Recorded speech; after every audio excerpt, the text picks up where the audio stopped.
Hello and welcome to Beyond Business here on France 24. Is the United States using the war on terrorism to fight a covert economic war with Europe? It's a shocking claim, but Washington is facing just that accusation.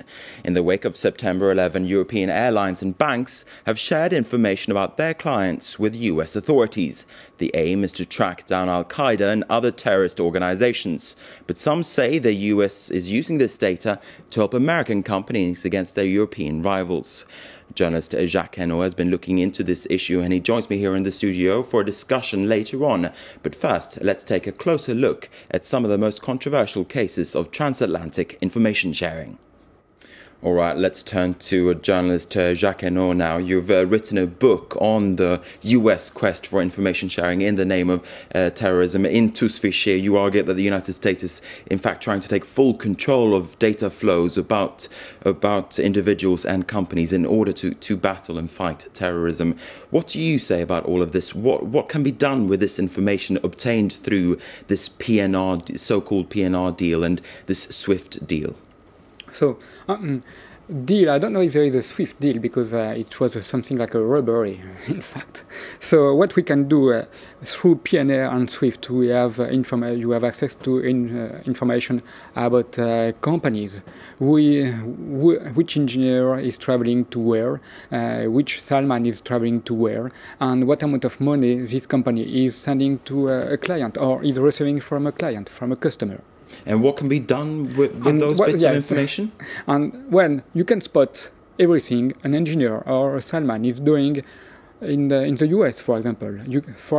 If you are looking after an engineer or a salesman from Airbus, you can see whether he's going to visit an American airline customer and so on. And after that, a few weeks after or a few months after that, you can know how much American Airlines paid for an Airbus plane. And the price, for example, is a very sensitive data because it's the core of the business in this industry. So if you have access to the price, well, Boeing, if you give this information to Boeing, Boeing can adjust its price towards Airbus price. And in the grand scale of things, what kind of threat does that actually pose to European companies? What can they lose out on in comparison to their American rivals? Well, in fact, they can lose markets. That's very simple. When you give a competitive advantage like that, you can win market. Yes, American company can more easily win markets abroad. We know, for example, that through business, economic intelligence, industrial espionage, American companies won a lot of contracts in South America and also in the Middle East. Against European and more specifically against French companies, French competitors. I mean, these accusations, they sound quite grave. What do we know about the links between American authorities on one hand and American business on the other hand? Is the US government helping American companies by providing them with this information? Yes, we can say that since the end of what was called Cold War, the U.S. government, the U.S. administration, whether it is Democrat or Republican, is always helping U.S. companies, U.S. enterprise. And for example, we know that Acxiom, which is the digital signal collecting system all over the world. It's basically looking into emails, phone conversations, and so on across the globe. Well, in fact, it's hearing everything is traveling through the air. So it may be satellite communication and mobile phone communication and so on. And we know that Acxiom during the Cold War was used against communist countries. But at the end of the Cold War, these marvelous tools, because for a spy, it's a marvelous tool to be able to listen to everything over the world.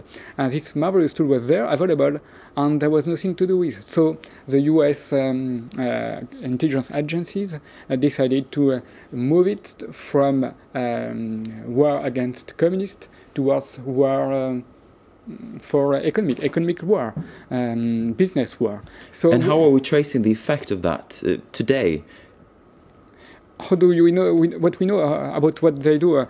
Up to now, we don't know a lot of things, of course, because everything is secret. But I am sure that in a few years, we will know that they are using it for business intelligence, for economic intelligence, for industrial espionage. Because when you have all this amount of information available, and you can use it for industrial espionage again, it's sure.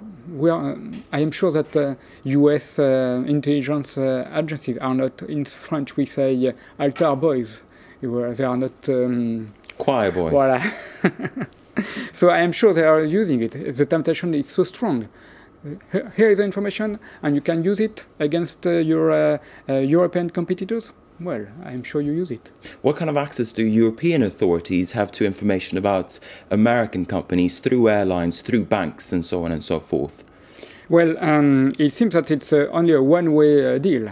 The US administration have access to the PNRs, the passenger name records of the European companies, airline companies, but the European intelligence agencies have up to now, have no access to the PNR of the American passengers. Maybe it will be a part of the next negotiation in November between US and Europe. But up to now, we don't have the same access. And of course, the SWIFT, we don't have access. Yes. Doesn't that imply, though, that European authorities, so far, they've been very bad at actually defending the rights and the interests of European industry and their citizens? What do you think about that? I think that the European authorities are not aware of what can be used, what can be made with the files, with databases. They're simply not aware of the problem? No, because for example, when I wrote my book 3 years ago, I was in the middle of the query, of the quest, and for information. And I have an interview at the CNIL. The CNIL is the French Database Privacy Commission.